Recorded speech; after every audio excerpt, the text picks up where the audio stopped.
I am Tafer Hamed, the Director of Marketing for the Lonely Entrepreneur and the Black Entrepreneur Initiative. We are excited to announce the partnership with Richard Petty Motorsports to really bring awareness to the Black Entrepreneur Initiative.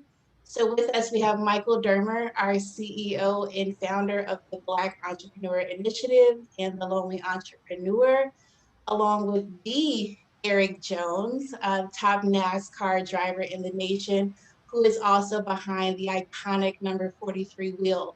Michael, how are you feeling today? Doing great.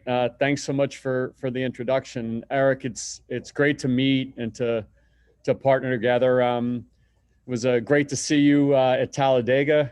Really, almost one of those checkers or records, as they like to say, right? Really a great race, and it's an honor to partner with Richard Petty Motorsports and with you. And just wanted to get your insight, just first of all on, obviously you're, as Tafera said, driving, iconic car. And at the same time, our partnership together is really addressing, one of the most significant issues of our time around social justice. So just wanted to get, your thoughts in sitting in that seat and also kind of our partnership addressing this issue.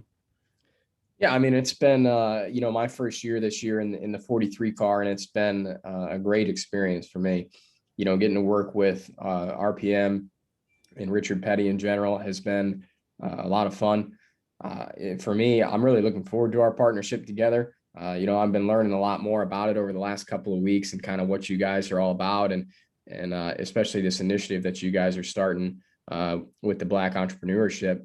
And, for myself, just learning more about it and getting to know more about it has been pretty interesting. And I think it's fair to say that not everybody's necessarily on a fair playing field when it comes to, entrepreneurship. And I think the initiative that you guys are taking is going to be a lot of fun to work with, but it's also a really important one today, and one that I think is going to go really well as we get down the road here. It's interesting, Eric, because you think about, always talk about the race car, and you guys know this well about, is the race car in good enough shape to win, right? Has enough money been invested in the car? And there's always this perception that, some of the cars can win, some can't, regardless of how good the driver is. And I know your long history of coming up through the sport. And I think, to your comments, a lot of times that's the way I think Black entrepreneurs feel, and Black men and women feel, is like they have talent, but maybe their race car, if you will, is enough to snuff because they haven't had, some of the same opportunities that have existed out there. So I think that the leadership that Richard Petty Motorsports is showing, and of course, your participation in this, I think really will be welcomed, throughout NASCAR and really throughout the country. We've announced our partnership today, and even today, there's been such an incredible welcoming of support of something that, we all, as we like to say, we all know what divides us. But this is really an example of showing, something that really does unite us. So I wanted to take the conversation a little bit, Eric, just to, the analogy between being a race car driver and being an entrepreneur. One of the things they say about being an entrepreneur is it's a grind, right? And I really wanted to just get your insight. I mean, I know you've done this on dirt, and you've done this since you're a little kid and coming up, and had great success along the way that's led you to, being behind the 43. Tell us what it's like, especially in some of the longer races, right? Can you give us a sense of what that grind is like for a race car driver? It's pretty intense. I mean, when you talk about the long races, for sure, I think back just, a couple of days ago to Talladega, and our strategy was to lay back at the start of the race and try to miss the wrecks, and then, really charge to the front at the end. And it was going really well to plan up until the very end. But it is a grind. You think about, that's a 500-mile race, and the first 400 miles, having to bide your time is really a grind. And as a race car driver, you're kind of ready and setting on go, 24/7, and having to sit back and wait and be patient. That's really where the grind, I think, comes in as being a race car driver, is the times that you have to be patient and you have to take your time, or when your car isn't exactly driving how you need it to drive. I think that's the real grind of racing, for sure. Yeah, it sounds a lot in some ways like an entrepreneur, in some ways not like an entrepreneur at all. I mean, some every entrepreneur I would think would say is they never have the perfect car, right?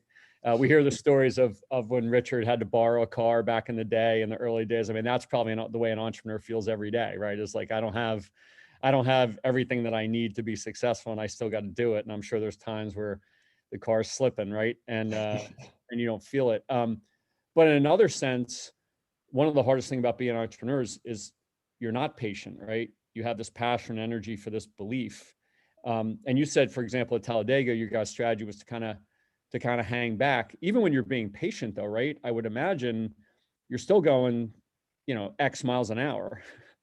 Yeah, Right? even in those patient moments, it's not necessarily all easy going. You're still pretty fast and got a lot going on, and you really have to pay attention. And it's interesting for me. I think this is a neat partnership because I grew up. My father was an entrepreneur. He started his own business in the 80s originally, and then went to a different company, but then again took over another company later in his life. And so for me, I grew up seeing that grind and my father and work ethic that he had and put into his What kind of business was it, Eric?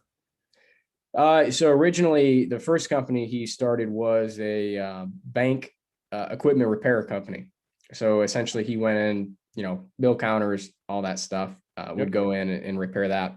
Later, he ended up actually working Corvette parts and went in and did that and sold those for a long time. So that's what he always ran as I was growing up.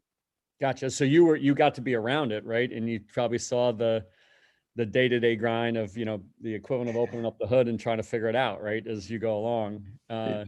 I did. I was an employee for a while. I made it about I think 4 years working for him. So I saw all of it. Yeah. A little bit of child labor along the way, right? That's right. That's well, right. A lot of times we say, Eric, that, being an entrepreneur, a lot of times is, it's like walking into a garage when the car's taken apart and say, figure it out. Right. And that's a lot of ways the entrepreneur feels. I mean, obviously when it's put together, once you get to a certain point as an entrepreneur, especially when you raise money, it's like, okay, the car's built and now we're going to put gas in it. Hopefully like we're going to do together at Kansas and Austin and Nashville in our partnership. But, like you said, you don't always have a map, right? And you're asked to try to figure that out along the way. When you were coming up through your career, I mean, it's almost like, I would imagine when you start coming up through this, it's kind of a long haul. Obviously you did it with a great deal of success as a kid, right? And you kind of continue to evolve. That's the way a lot of the ways entrepreneurs think, right? Is I've got to just keep going and figure it out and go. The other thing I think that's super interesting is, a lot of times people fall in love with the idea of the next Facebook, right? But they don't realize that, and maybe you can talk about this with your dad and the communities that you're in. I mean, they don't realize that most of the businesses in America are these businesses that do really important things like fixing cars and hair salons. And that was probably what you grew up around, right?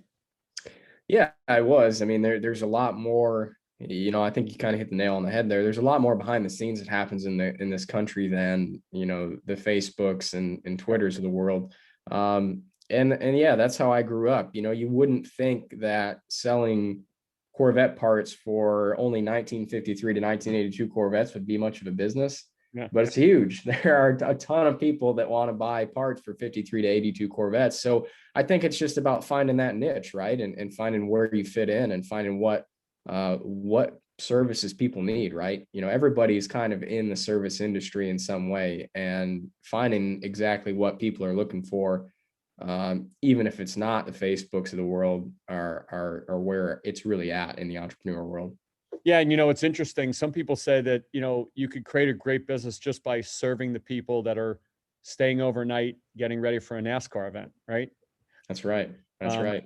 Well, listen, I know you're super busy. I look forward to meeting face to face at some point. And I think it's a really exciting partnership, and thank you to you.